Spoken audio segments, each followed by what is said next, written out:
संत वाणी। जब मानव अपनी मांग को अपने ज्ञान से जान लेता है, जब हम अपनी मांग को अपने ज्ञान से जान लेता है, तब परिस्थिति के अनुसार जो उस पर दायित्व है उसे अवश्य पूरा कर डालता है। जब मानव अपनी मांग को अपने ज्ञान से जान लेता है, तब परिस्थिति के अनुसार जो उस पर दायित्व है उसे अवश्य पूरा कर डालता है। दायित्व को पूरा करते ही मांग अपने आप पूरी हो जाती है। दायित्व को पूरा करते ही मांग अपने आप पूरी हो जाती है। यह विधान है। इस दृष्टि से अपनी मांग का ज्ञान और दायित्व को पूरा करना ही सफलता की कुंजी है। अपनी मांग का ज्ञान और दायित्व को पूरा करना। विवेक विरोधी कर्म, विवेक विरोधी संबंध, विवेक विरोधी विश्वास के त्याग में ही कर्तव्य परायणता है। असंगता और शरणागति निहित है। कर्तव्य परायणता से जीवन जगत के लिए, असंगता से जीवन अपने लिए और शरणागति से जीवन प्रभु के लिए उपयोगी हो जाता है। यही मानव जीवन की महिमा है। तो ये बातचीत कल चल रही थी। अब आज संत वाणी में है, जब तक साधन निर्माण नहीं होता तभी तक परस्पर में विचार विनिमय की अपेक्षा रहती है।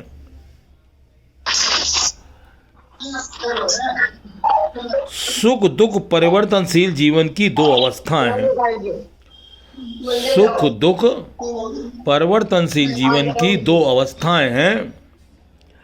साधक को इन दोनों से अतीत के जीवन में प्रवेश पाना है। दोनों से अतीत जो जीवन है, सुख दुख में जीवन बुद्धि ना रहने से सुख दुख के सदुपयोग की सामर्थ्य अपने आप आ जाती है। इसलिए सुख से मैं इतराए नहीं और दुख में घबराए नहीं, तो फिर हमें उस जीवन में प्रवेश हो जाता है जो जीवन वास्तव में अतीत में है। सुख दुख का सदुपयोग वे प्राणी नहीं कर पाते जो सुख दुख की ही जीवन मान लेते हैं।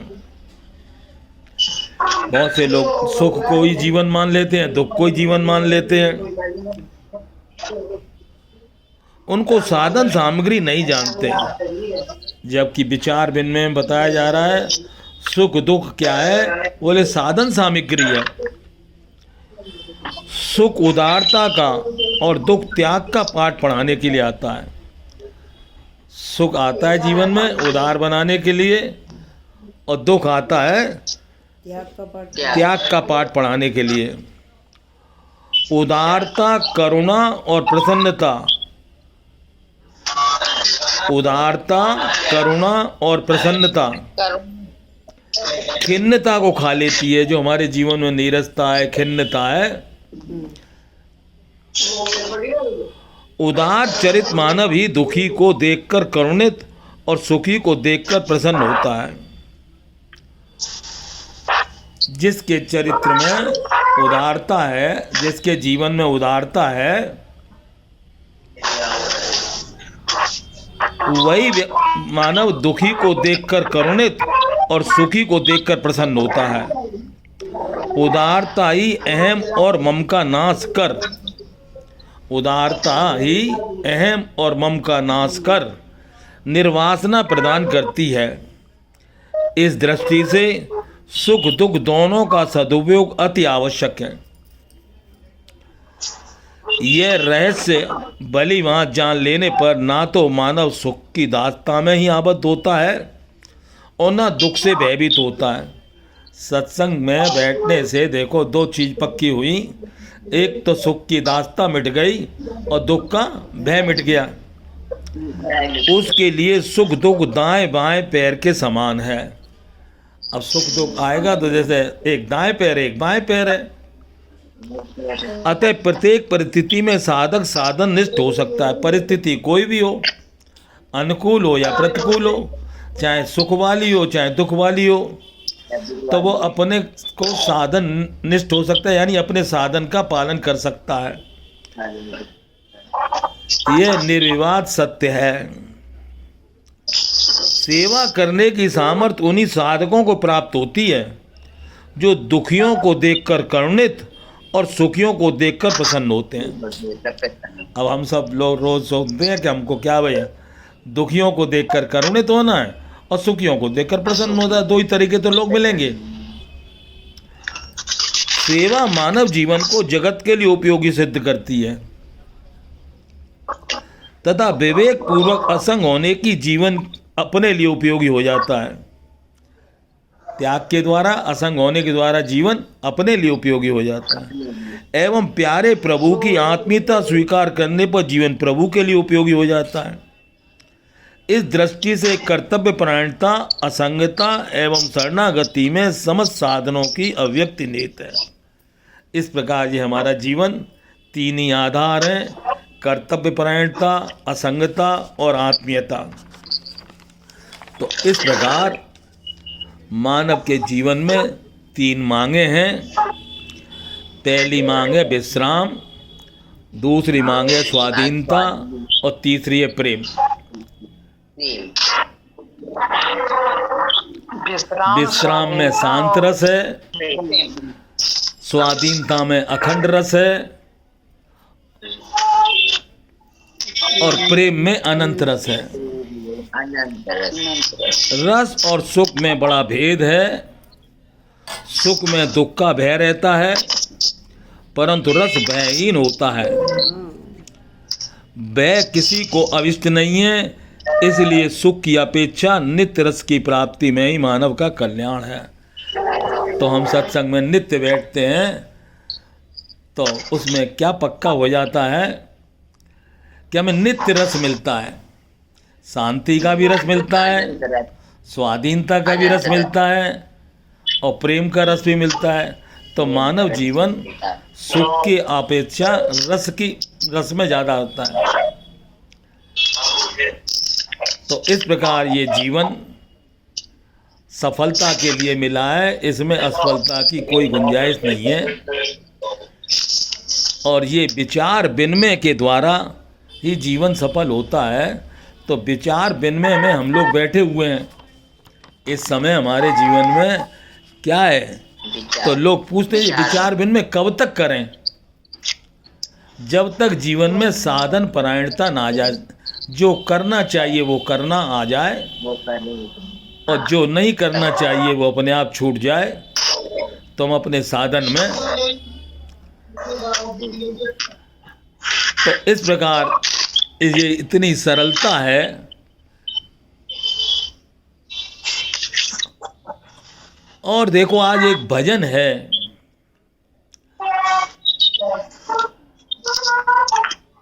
तो जो गाएगा इस भजन को तो बाकी लोगों को कहना होगा अरे कोई कारण होगा।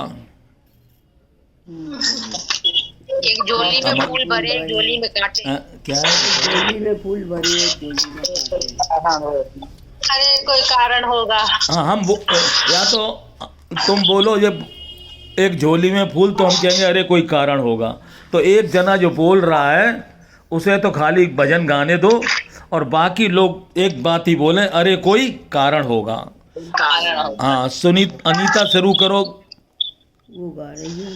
एक झोली में फूल खिले, एक झोली में कांटे। अरे कोई कारण होगा, अरे कोई कारण होगा।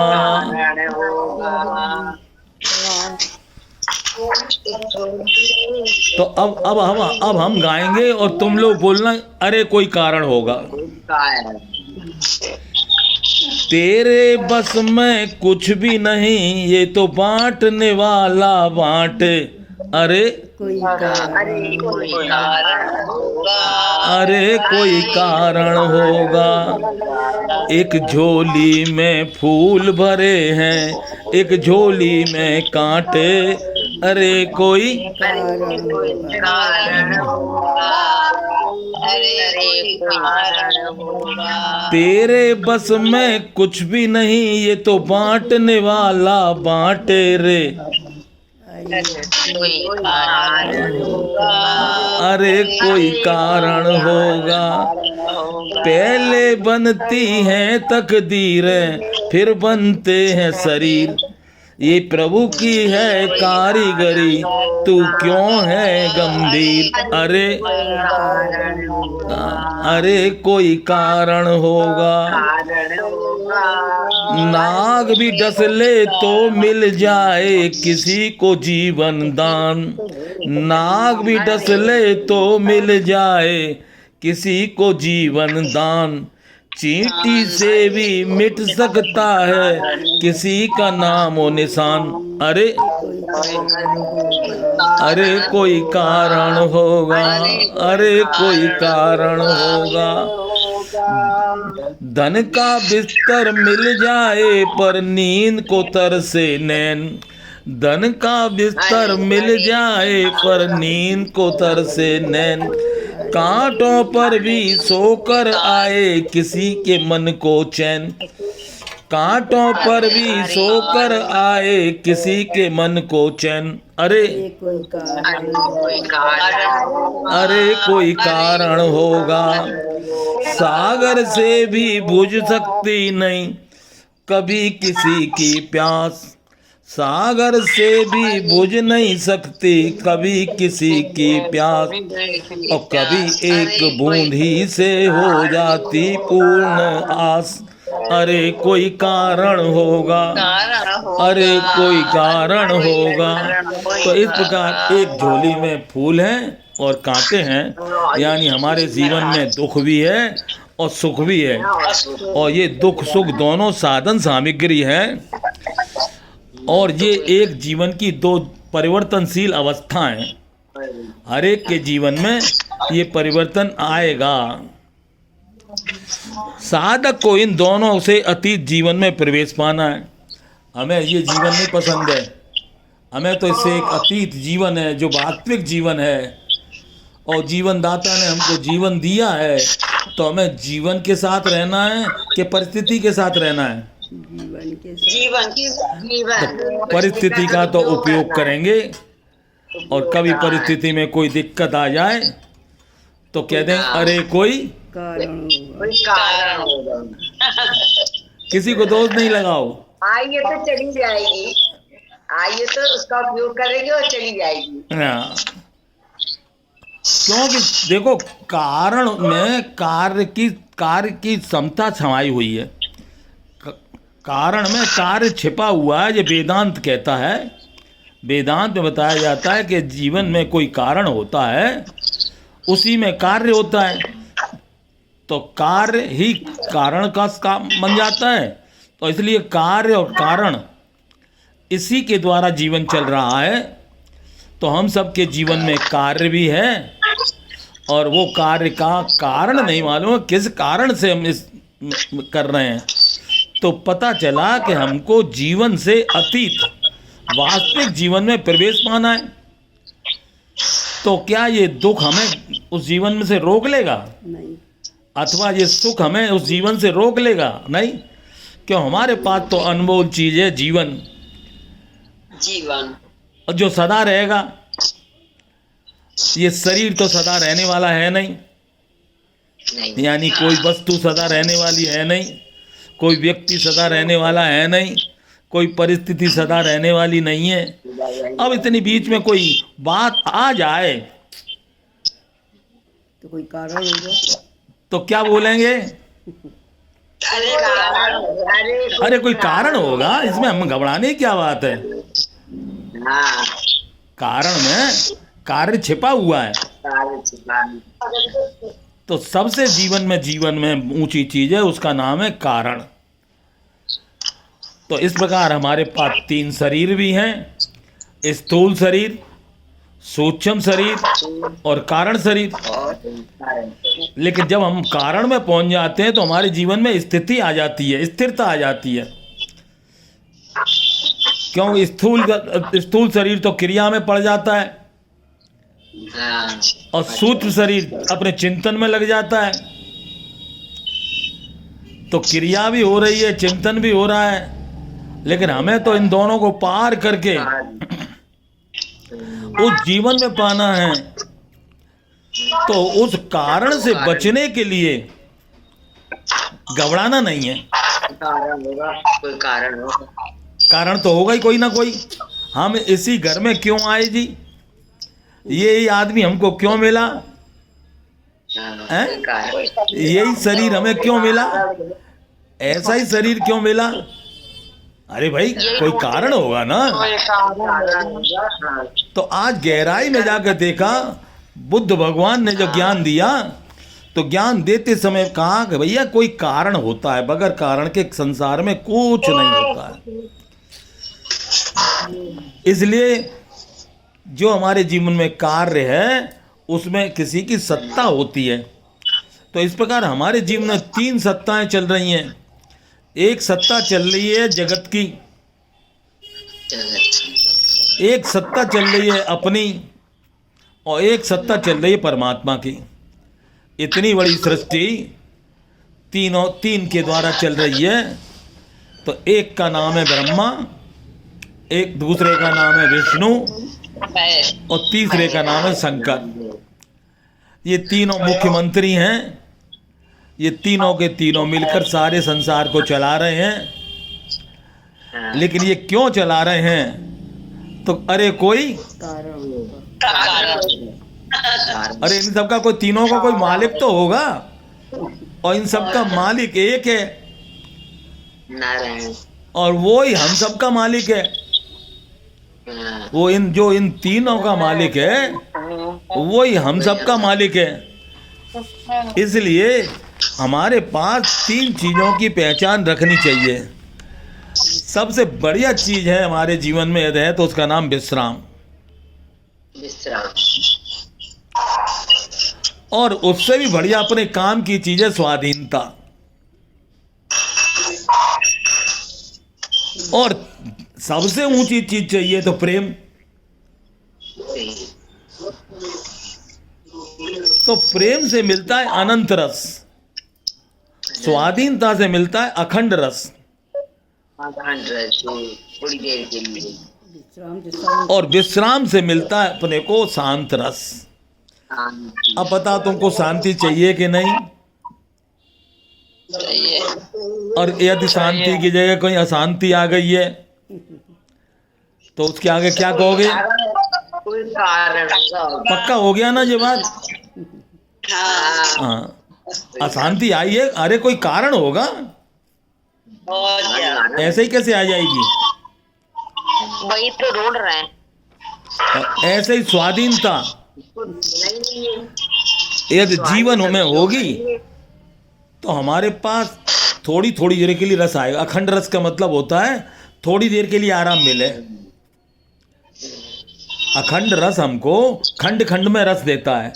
जैसे अभी एक भजन गाया, तुमको कितना रस आया, अभी दूसरा भजन गा देंगे तो इससे भी ज़्यादा रस आएगा, और इससे भी ज़्यादा बढ़िया रस भजन गा दें तो और रस। तो ये खंड खंड में रस मिलता है। ये उनको मिलता है स्वाधीन व्यक्तियों को। हाँ। और प्रेमी को रस जो मिलता है वो तेल की धार की तरह मिलता है। तेल की धार टूटती नहीं, बनी रहती है। तो हमें जो रस चाहिए वो ऐसा रस चाहिए जो बीच में टूटे नहीं और हमसे वो छूटे नहीं। तो हमें जो जिस रस की मांग है उस रस का नाम है अनंत रस। तो जब हमें वो रस मिले तो वो रस हमको ऐसे मिले कि मिलता रहे और हमारा पेट भरे ना। रस ऐसा मिले और मिले तो और पिएं, और मिले तो और पिएं, और मिले तो और पिएं, प्यास बुझे नहीं। तो वो रस चाहिए तो उसका उपाय एकमात्र है प्रेम। और हम सब इतने उसमें बैठे हैं तो कौन सी शक्ति हमको ऐसे बैठा ले हुई है? उस शक्ति का नाम है प्रेम। तो इसलिए हमें सीढ़ी दर सीढ़ी आगे बढ़ना है। पहले तो विश्राम तो मिले। आज आदमी इतना परेशान है, कहता है मरने के लिए टाइम नहीं है। क्या कह रहा है? तुम्हारे पास फुर्सत है कि नहीं? तभी तो बैठ आदमी के पास नहीं है टाइम, बहुत तुम्हारे पास फुर्सत है तब तो 4 बजे आके बैठ गए हो। और क्या। और लोगों के पास मरने का टाइम नहीं है। बिजी नहीं, तो busy रहो। इसलिए वो मरना हमारे लिए बहुत आवश्यक है। मृत्यु हमारे जीवन में शरीर के लिए आवश्यक है। शरीर की यदि मृत्यु ना हो तो ऐसा शरीर तुमको पसंद आएगा? नहीं आएगा। क्या हाथ से अपना खाना भी ना खा पाओ हैं? तो ये जो मृत्यु जब आती है तो इस मृत्यु का वर्णन सबसे बढ़िया है। क्या कैसे आ जाती है ये? तो श्वास रुक जाएगी चलते चलते, समा बुझ जाएगी जलते जलते, क्या भरोसा है इस जिंदगी का, साथ देती नहीं ये किसी का। ये क्यों नहीं साथ देती है? अरे कोई कारण होगा। कारण है? ये बीच रास्ते में छोड़ के कैसे चली गई? तो अरे कोई कारण होगा। बगैर कारण के तो कोई किसी का साथ छोड़ेगा नहीं। तो आज पता चल गया बगैर कारण के कोई परमात्मा की भी सत्ता नहीं है वो कुछ कर सके। हाँ। सत्ता कारण में होती है, कार्य में नहीं। कारण हम लोगों ने समझ रखा है कार्य में सत्ता है, और हमने कार्य पकड़ रखा है, काम पकड़ रखा है, तो फुर्सत मिलेगी नहीं। फुर्सत मिलेगी नहीं। और जब इस जिंदगी में फुर्सत नहीं मिलेगी तो क्या गारंटी है अगले जीवन में फुर्सत मिले? अभी विश्राम नहीं मिला तो कभी विश्राम नहीं मिलेगा, और अभी स्वाधीन नहीं हुए तो कभी स्वाधीन नहीं होगे, और अभी प्रेमी नहीं हुए तो कभी प्रेमी नहीं होगे। तो अब हमें आवश्यक है कि प्रेमी भी होना है, स्वाधीन भी होना है, और विश्राम को भी पाना है। तो असलियत में वो जीवन विश्राम में मिलता है। विश्राम में जीवन है। जीवन उस जीवन में क्या क्या चीज है? उस जीवन में शांति है, शांति है। उस जीवन में मुक्ति है, उस जीवन में भक्ति है। अरे वो शांति मुक्ति भक्ति वाला जो जीवन है, हम्म। और उसको चलाने के लिए 3 शक्तियां काम कर रही हैं। ब्रह्मा जी अलग लगे हैं इस काम में, विष्णु भगवान अलग लगे हैं, और महेश शंकर भगवान अलग लगे हैं। बताओ, भगवान ने हमें 3 मुख्य मंत्री दिए हैं।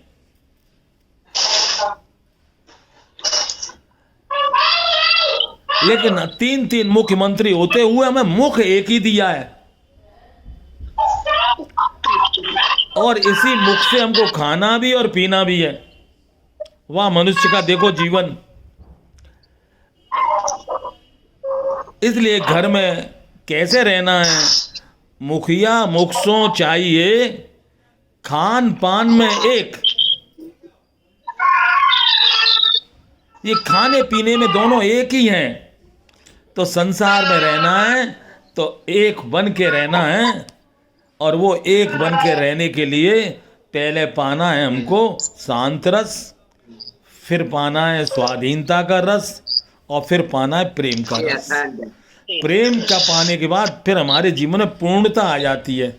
तो मानव जीवन पूर्णता के लिए मिला है, इसमें अपूर्णता की कोई गुंजाइश नहीं है। लेकिन सीढ़ी दर सीढ़ी बढ़ना है। बगैर शांत हुए स्वाधीन नहीं हो सकते, बगैर स्वाधीन हुए प्रेमी नहीं हो सकते। तो पहले विश्राम करो, विश्राम में जीवन है। जो व्यक्ति विश्राम कर सकता है उसे वही स्वाधीन भी हो सकता है, और जो स्वाधीन हो सकता है वो प्रेमी हो सकता है। हो क्या सकता है, वो है तीनों, वो तीनों है। ब्रह्मा भी वही, विष्णु भी वही और शंकर भी वही। तो अपने पास तीनों शक्तियां हैं, क्रिया शक्ति भी है, विचार शक्ति भी है और भाव शक्ति भी है। अब बहुतों का काम भाव से चल जाता है। यदि हमारे जीवन में सबसे ऊंची चीज आ जाए तो भाव की शक्ति है। वो भाव किसके जीवन में होता है? प्रेमियों के जीवन में होता है। प्रेमी हमेशा भाव में रहते हैं। तो ये प्रेम भाव है। अब ये प्रेम भाव जैसे जैसे बढ़ता जाएगा तो ये बृहद होता जाएगा। तो हमें सिकुड़ना है कि बढ़ना है? बढ़ना। तो यदि हमें बढ़ना है तो पता चल गया कि बढ़ने का भी कोई कारण बगैर कारण के कोई जीवन में कोई काम नहीं होता है। कारण के बगैर बुद्ध भगवान ने बहुत लंबी तपस्याएं की और तपस्या के बाद थक गए, कुछ नहीं मिला। इसलिए हम लोगों को जब वो संत मिले बुद्ध भगवान जैसे, बोले तुम ऐसे काम क्यों करते हो थकने के, ये परेशानी का काम क्यों करते हो?